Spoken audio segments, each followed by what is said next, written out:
Chapter 8. Now my lawyer told me, hey man, you got probation in the bag. They're gonna send you to county jail. The recommendations are good.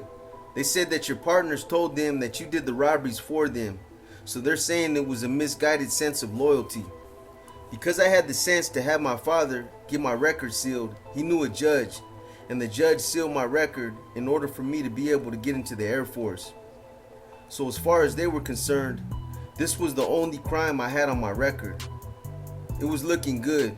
So when the FBI came to me and propositioned me, I told them, you know what? Suck my fucking dick. There's nothing you can do for me. I've already got my deal. I got probation coming, and I'm gonna go to work furlough. They said, yeah, we will see. I didn't have enough sense to keep my mouth shut. I never should have said that to them. Never should have told them that. A week later, I was called down to court, a different courtroom, to be sentenced by a judge who was an ex-federal agent. There goes my probation. There goes all that. I was going to prison. But they sent me this time on something that allowed the judge to call me back. Within 120 days, the judge could bring me back if he changed his mind. Now, I didn't ask for it, and I didn't know about it. I found out about it in the courtroom. I fought them, by the way. I was in chains, and I was being held down by the cops. I was being sentenced. My family's there in the courtroom because I was able to get a phone call out real quick to tell them, hey, they're sentencing me. Get a hold of my lawyer. I don't know what's going on. I was stalling as long as I could. My girlfriend at the time, my childhood sweetheart, Patty Eli, she's sitting there and watching this. My whole family's watching this, and I was getting sentenced. I bring this up because it's funny. That night, I got a call home.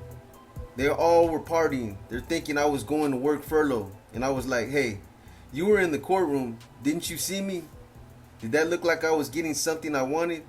She finally understood how serious it was. And everything stopped. Everything got quiet in the background. I could hear everybody in the background now.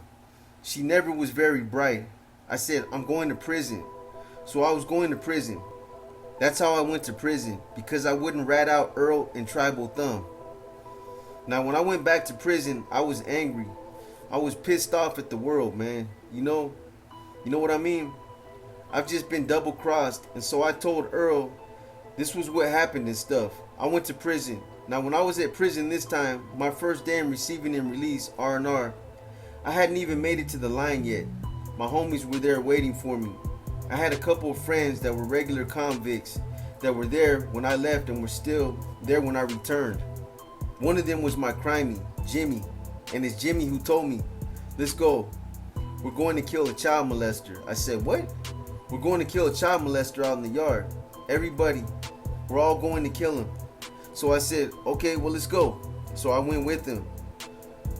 We all went out to the yard. I said, well, where's the child molester? Because everybody's grouping up in different little groups around the weight piles like it's workout day.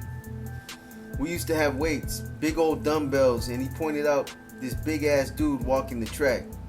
They got this guy walking with him, setting him up.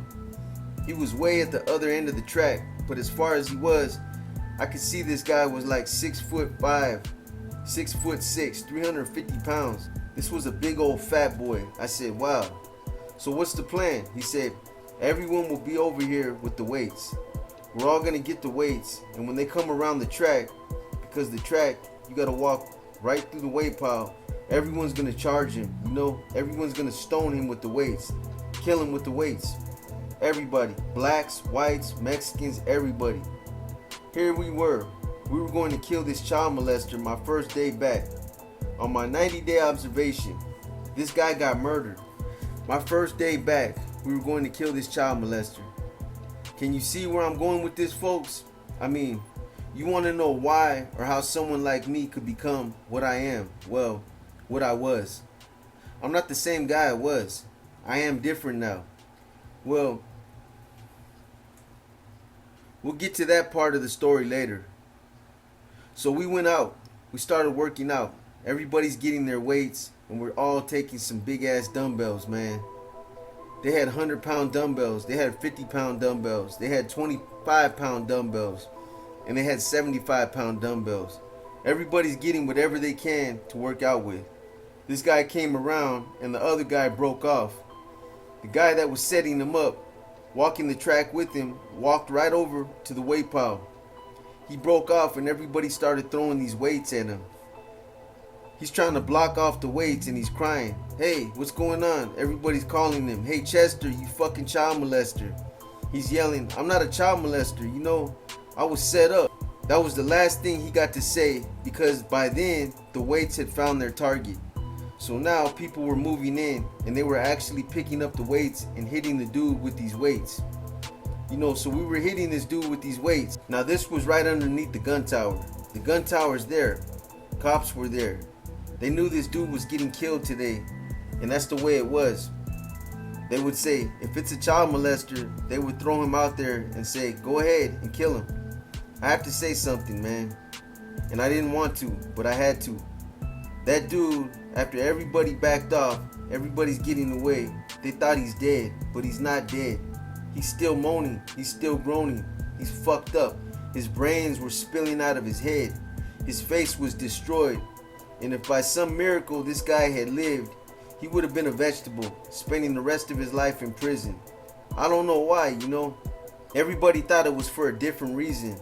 I know, but I felt like someone had to stop his misery. You know how you would do a wounded animal? When I was younger and learning to hunt, they would always say, don't just wound an animal, go in there and finish it. Or you step on something and you want to put it out its misery. Kill it quick as you can, you know? So everybody was pulling off on him, kind of in a circle around him still. Some hero picked up a 75-pound dumbbell and straddled him, and some hero caved in his skull a couple of times just to put him out of his misery. Just until he stopped moaning and twitching. He may have been dead already, twitching, but the moaning was real. Now the whole yard saw this. You know what I mean? Now some hero did this as an act of mercy, you know. I felt sorry for the dude. But now, oh God, I was this vicious killer.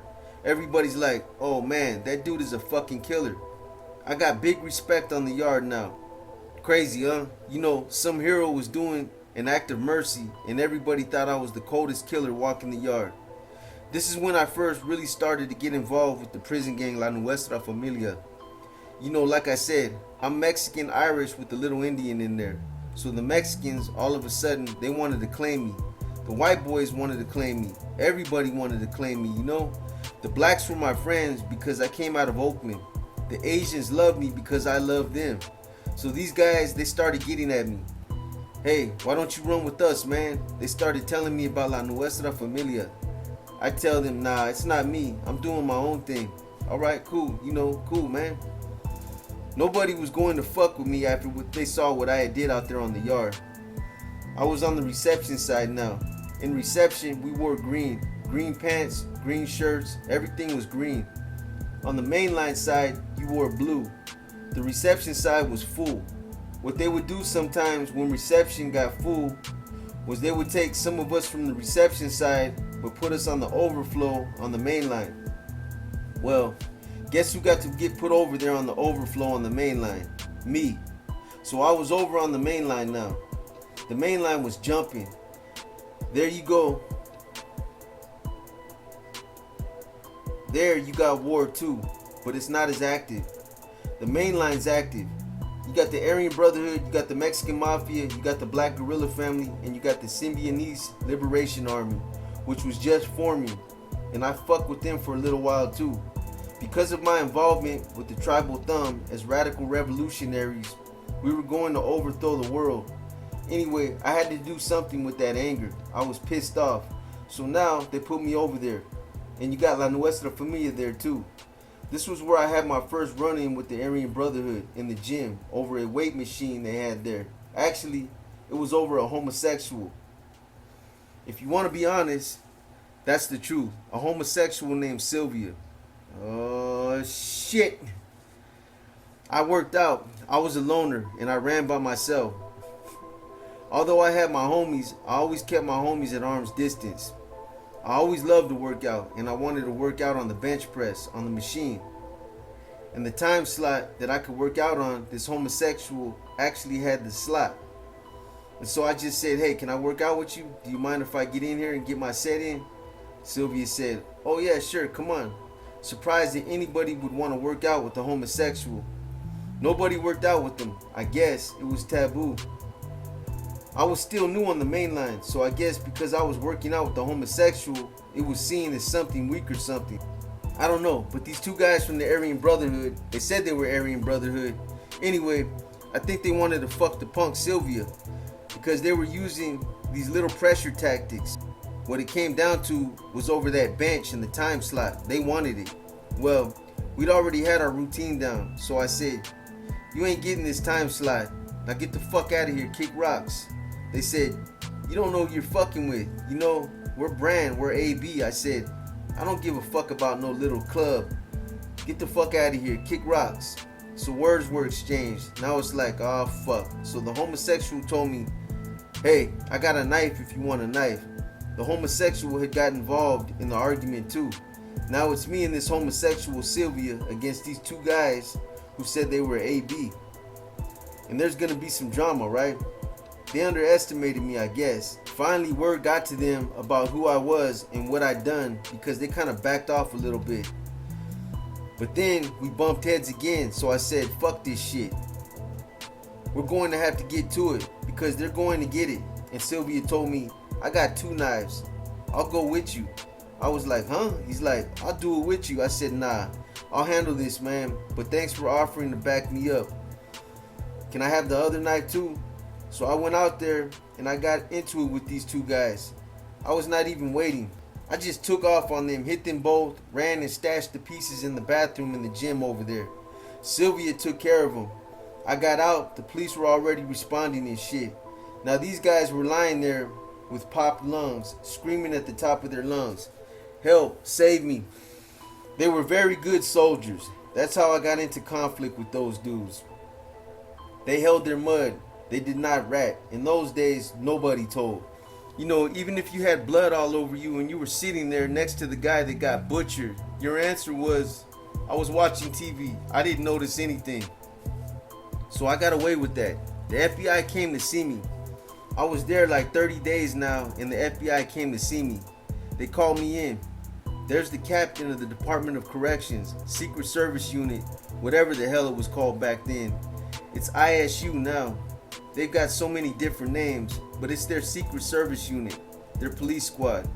He's a captain, he's there, and there's an FBI agent there. It's the same FBI agent that tried to get me to turn on Satcher and Tribal Thumb. They wanted me to infiltrate them and turn over on them. And the agent said, how do you like prison now? He told me straight up that I should have kept my mouth shut. I should not have told them about the fact that I had already had a deal. So they did this. They put me here. You know, I was a good guy. I was a good guy, yes. I could still be salvaged. I could work for the FBI, you know, help them, and they would help me and clear my record and all that other good stuff. What they wanted me to do was they wanted to send me to a camp, and they were going to let me escape, you know, and have me go back to join the Tribal Thumb on the streets. Infiltrate and basically work for them. That was what they offered me. They said, we sent you here on a 120-day thing. We can take you back to court at any time, get the judge to change the sentence on you. You can go to the work furlough and escape. Or we can send you to a camp and you can escape. Just work for us.